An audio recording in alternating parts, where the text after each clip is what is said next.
심각합니다. 보이지는 않지만 뇌, 심장, 혈관, 출혈 증상은 사실 눈에 보이면은 뭐 응급처치라도 할 텐데 뱃속이나 머릿속은 그럴 수가 없잖아요, 교수님. 그렇죠, 맞습니다.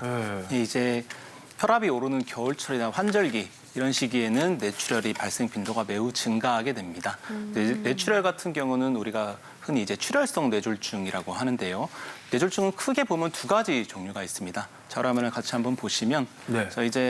요게 이제 첫 번째 뇌경색, 허혈성 뇌졸중입니다. 이거는 이제 왼쪽 사진에 보시는 것처럼 화살표 부분에 혈관이 안 보이는 걸 볼 수가 막힌 있죠. 거예요, 예, 그거? 저쪽 혈관이 막힌 겁니다. 막혀서 사라진 오른쪽 사진을 보면은 이제 그 혈관이 피를 공급하고 있는 부분의 뇌조직들이 하얀데? 하얗게 손상이 네. 온 걸 볼 수가 있어요. 저게 이제 뇌경색이 크게 온 부분이고요. 이거를 이제 우리가 혈관이 막히는 뇌경색이라고 하고요. 이제 다음 사진 보실까요?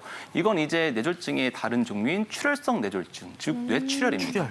요거는 사진을 보시면 왼쪽 사진에 동그라미 쳐놓은 부분이 보이는데요. 네. 이제 가운데 하얀 거를 이제 별 모양으로 하얗게 있는 걸 볼 수가 있죠. 저게 이제 지주막하 출혈이라는 뇌출혈이 발생한 겁니다. 저거의 발생 원인은 이제 오른쪽 두 번째 사진에서 보면은 혈관에 이제 큰 꽈리가 있는 거를 볼 수가 있어요. 아, 예, 이제 큰 저게 거 이제 같은 거요? 파열되면서 이제 출혈이 생긴 거고요. 주로 이제 뇌출혈 같은 경우는 거의 한 75% 가량이 이제 고혈압성 뇌출혈입니다. 이건 뭐냐면은 이제 고혈압에 조절되지 않는 고혈압에 장기간 노출되게 되면 이제 이런 약한 혈관들이 이제 변성이 일어나게 되는데요. 네. 그러면서 혈관이 이제 약해져 있다가 우리가 막 과로하거나 아니면 같이 막 화를 내거나 그럴 때 우리 저희 막 드라마나 뭐 이런 거 보면은 막 화내다가 뒷목 잡고 탁 쓰러지잖아요. 맞아요. 예. 흥분하다가. 예. 요게 이제 그렇게 막 흥분하는 상태가 되면은 혈압이 올라가기 때문에 이런 약해진 혈관이 탁 터지면서 출혈이 생기는 겁니다. 그렇게 되면 이제 쓰러지면서 뇌출혈이 생기는 경우가 있을 수가 있고요. 특히 이제 뭐 아까도 얘기가 나왔지만 항응고제나 항sul판제제 등의 이제 피를 안 굳는 약을 복용하고 계시거나 혹은 이제 간 기능이나 신 기능이 저하되어 있는 분들도 또 역시 네네. 이런 지혈 기능이 떨어져 있기 때문에 이런 뇌출혈의 위험 분이라고 할 수가 있겠습니다. 와, 그 한시가 급한 만큼 제대로 알아봐야 되겠는데요. 제 주변에도 오 하다가 뇌출혈로 쓰러지신 분들이 계세요. 근데 너무 막 정신이 없고 당황하니까 이럴 때는 어떻게 해야 하나요? 예, 그럼요. 이런 뇌출혈은 진짜 아무리 강조해도 지나치지 않은 그럼요. 것 같고요. 응급이죠, 예, 응급. 실제 사실 뇌출혈의 그 종류는 여러 가지가 있습니다. 이 중에서 이제 우리가 많이 발생하는 대표적인 두 가지 뇌출혈에 대해서 한번 볼 텐데요. 예. 자료 한번 같이 보시겠습니다. 어. 이게 이제 첫 번째 실질? 뇌 실질 뇌출혈입니다. 네, 왼쪽에 이제 그 CT 사진을 보시면은 이 가운데 하얗게 동그라미처럼 보이는 부분이 있죠. 네. 예, 저 부분이 이제 뇌 조직 한 가운데에 출혈이 생긴 부분입니다. 이렇게 이제 출혈이 생기게 되면은 이제 그 출혈이 생기는 순간 급작스러운 두통이나 어지럼증이 동반되는 경우도 있고요.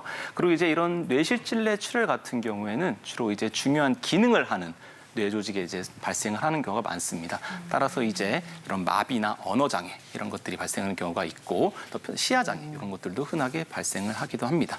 네, 출혈량이 적은 경우에는 보통 약물 치료를 하지만 출혈량이 많은 경우에는 수술적 치료를 진행해야 되는 경우도 있을 수가 있고요. 자, 한번 두 번째 사진을 한번 보실까요?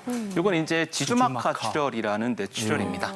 아까랑 약간 출혈 모양이 다르죠? 아까는 동그랗게 달라요. 있었는데 이거는 이제 가운데 막 별이 뜬 것처럼 이렇게 가운데 있습니다. 그렇네요. 이게 지주막하 출혈이고 이런 것들은 이제 주로 뇌동맥류가 파열돼서 발생하는 경우들이 아까 그 가장 꽈리 많습니다. 말씀하시는 그렇죠. 거죠? 예, 그렇게 되면 이제 갑작스러운 심한 벼락두통이나 경부통이 이제 발생을 하게 되고 가끔 이제 한쪽 편측으로 안검하수가 오거나 둥근 확대가 되는 경우들도 발생할 수가 있습니다.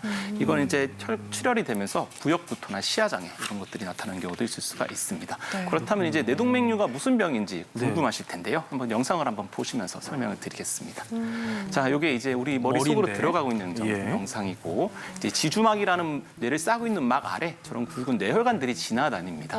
네. 이제 굵은 뇌혈관들이 지나다니는데 이렇게 혈관벽이 약해지면서 풍선처럼 부풀어 오르다가 어느 순간 뻥 이게 터지게 되면 그럼 굉장히 높은 압력으로 피가 뿜어져 나오게 돼요. 그러겠네요. 그렇죠. 그러면서 사진에서 보시는 것처럼 막 주변 뇌를 손상시키고 뇌압을 올리면서 굉장히 안 좋은 결과를 가지고 오게 됩니다. 이런 뇌동맥류 파열은 이제 수술적인 그 치료가 필수적인 질환입니다. 그야말로 뭐 초응급 상황인 건데 요거 좀 미리 알 수 있는 어떤 증상 같은 게 있을까요? 아프다거나 뭐. 이게 이제 뇌동맥류가 있을 때 정말 운이 좋은 경우에는 이 뇌동맥류가 파열 직전에 신호를 보내는 경우가 있습니다. 우리가 흔히 이제 센티넬 두통이라고 하는데요. 이제 센티넬이라는 단어가 우리말로 감시병이라는 뜻입니다. 네, 이제 이 동맥류가 터지기 일보 직전이야 하고 이제 우리 몸에 알려주는 이런 경고를 보내는 거죠. 이게 출혈 직전에 약간 피가 찔끔 나오면서 생기는 두통인데요. 이런 두통이 있으면 이제 굉장히 운이 좋은 겁니다. 터지기 전에 빨리 병원에 내원해서 성공적으로 이제 치료를 잘 받으시면 예후가 굉장히 좋고요. 근데 뭐 모든 뇌동맥류가 이런 전조 증상 후에 파열이 되면 좋겠지만 사실 전조 증상 없이 갑작스럽게 파열되는 경우들이 더 많습니다.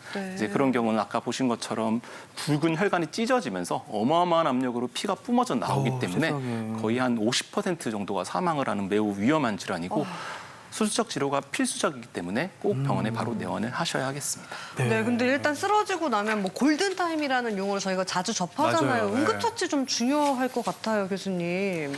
네, 맞습니다. 이런 이제 뇌출혈이 발생을 하게 되면 일단 제일 중요한 거는 빨리 병원에 안전하게 가는 것이겠죠. 네. 바로 이제 112에 신고를 하셔서 환자분을 이제 병원으로 모셔야 되겠고요.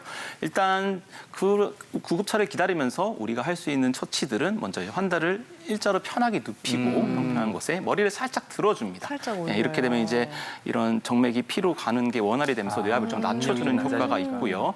또 이제 꽉 조이는 옷을 입고 있는 경우에는 좀 옷을 이렇게 좀 느슨하게 풀어주고 네. 이런 것이 좋습니다.